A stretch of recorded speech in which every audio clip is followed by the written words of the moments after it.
Have you ever felt stuck, like your life is on autopilot, repeating the same routines day after day, and deep inside, there's a voice whispering, there's more out there for you, but you don't even know where to begin? Let me tell you about Daniel. On paper, Daniel wasn't anyone remarkable. He was an ordinary guy from a small town in Ohio. He worked at a hardware store, lived in a tiny one-bedroom apartment, and his daily routine was predictable. Wake up, go to work, come home, eat dinner, watch TV, and sleep. His life was fine. But deep down, Daniel felt empty, like he was just going through the motions. He'd see people chasing big dreams, starting businesses, traveling the world, and wonder, why not me? But then that voice in his head would counter, be realistic, Daniel, that's not for people like you. And so he stayed stuck. But one rainy afternoon, everything changed. As Daniel walked home from work, soaked and frustrated, he passed by an old bookstore. Something compelled him to stop. He wasn't much of a reader, but he stepped inside anyway. The warm light and the smell of old books offered a strange comfort, like a temporary escape. He wandered the aisles until he spotted a small, battered book with gold lettering on the cover, Think and Grow Rich by Napoleon Hill. Curious, he opened it, and one sentence jumped out at him like a lightning bolt. Whatever the mind can conceive and believe, it can achieve. He read it again and again. It was as if the book were speaking directly to him. What if this is true? Daniel thought. What if I've been holding myself back this whole time? That night, Daniel couldn't sleep. Those words kept looping in his head. Conceive, believe, achieve. Around midnight, he grabbed an old notebook and wrote down a single sentence. I'm going to open my own coffee shop. Now, let's be real. This idea was outrageous. Daniel knew nothing about running a business. He didn't have money, experience, or even a plan. But for the first time in years, he felt alive. The next morning, he took his first step. He went to the bank to pitch his dream. He painted a vivid picture of a cozy, inviting cafe and shared his passion. But the loan officer's response was quick and cold.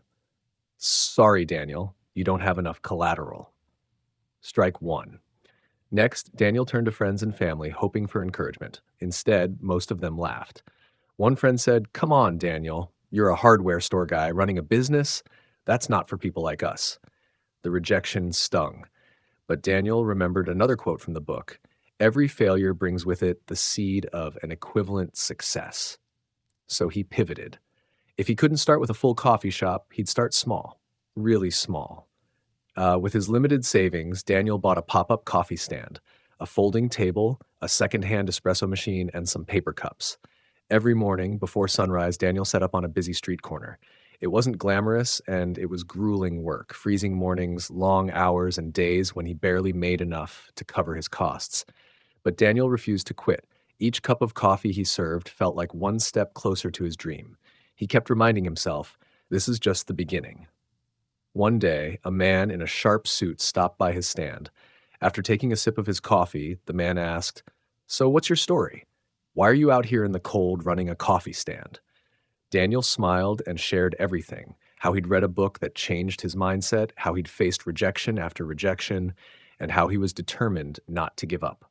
The man listened intently, then said, "You've got something special. Let's talk. I think I can help you." As it turned out, the man was a local entrepreneur who loved supporting small businesses. Over the next few weeks, he mentored Daniel, helping him secure funding, find a prime location, and connect with contractors to build his dream cafe. Daniel poured his heart into the process. He worked at his coffee stand during the day and spent his nights designing a warm, welcoming space where people could come together. Finally, opening day arrived. Standing behind the counter of his brand new cafe, Daniel looked out at the line of customers stretching down the block. The place was alive with energy, friends laughing, families bonding, strangers sharing moments. And in that moment, it hit him. He had done it. What started as a single thought, a wild idea scribbled in a notebook, had become reality. Today, Daniel's Cafe isn't just a business, it's a symbol. A reminder that success doesn't start with money, luck, or connections. It starts with belief. Because here's the truth. Whatever the mind can conceive and believe, it can achieve. So let me ask you, what's your dream? What's that one thing you've been holding back on? Maybe you've told yourself it's too hard, or you're not ready, or you don't have what it takes. But remember, success doesn't come to people who wait. It comes to people who start. If Daniel could do it, why not you? And if you've never read Think and Grow Rich, don't worry, I've got you covered. I've put together a simple, engaging summary of its key lessons to help you get started. You'll find the link in the description below. And if this story inspired you, don't forget to hit the like button and subscribe for more stories like this. I'd love to hear your thoughts and your dreams in the comments. Who knows? Your story might just be the next one I share.